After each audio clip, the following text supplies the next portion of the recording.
So, good day everyone. I am Louis James D. Motok, and today I will discuss about the aspects and purpose of CIRAS, Crime Information and Analysis System. This serves as a scientific management tool for efficient and effective implementation of police interventions for kaning manggod siya mag-serve as our modern database sa mga crime incidents. Dili nato matapok tanan data about sa usa ka lugar sa mga crime nga nahitabo within that time. And also diri pod by this maka-create sad ta og analysis and report kung asa ang mga hotspots sa crimes committed, and also unsa pud ihang pattern og unsa nga crime ang daghan or naga evolve diha nga lugar. This also helps pod sa ato ang mga law enforcement agencies nga maka-provide og data para sa ilang mga necessary steps or procedures nga ilang pagabuhaton in order para ma-prevent nila ang crime proactively or reactively.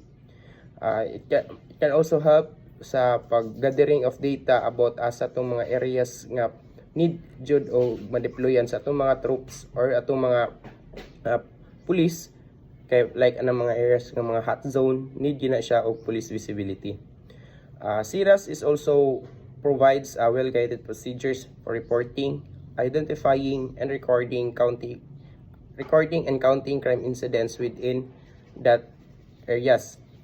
Kana siya magabigin lang pod ang CIRAS og record sa mga crime nga mahitabo when a complainant or a reporting person relays information or lodges a complaint in all PNP offices or investigating units. So there are naay mga formulas nga atong makita dito sa pag-create or pagkuha og data about sa mga crime.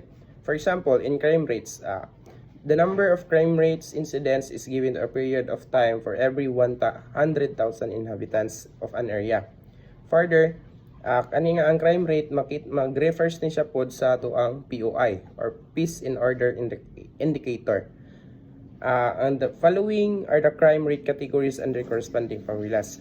For Peace and Order crime rate or POCR is equals to the total of Peace and Order Indicator over sa population is to 100,000. And next is for Public Safety Crime Rate or PSCR.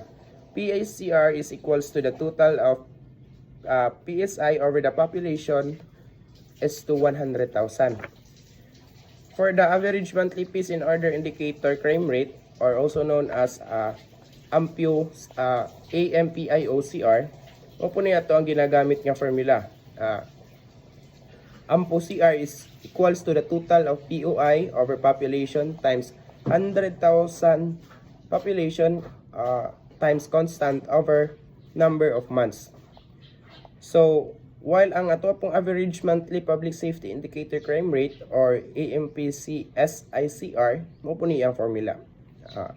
AMPSCR is equals to the total of PSI over population times 100,000 population is times to constant over the number of months.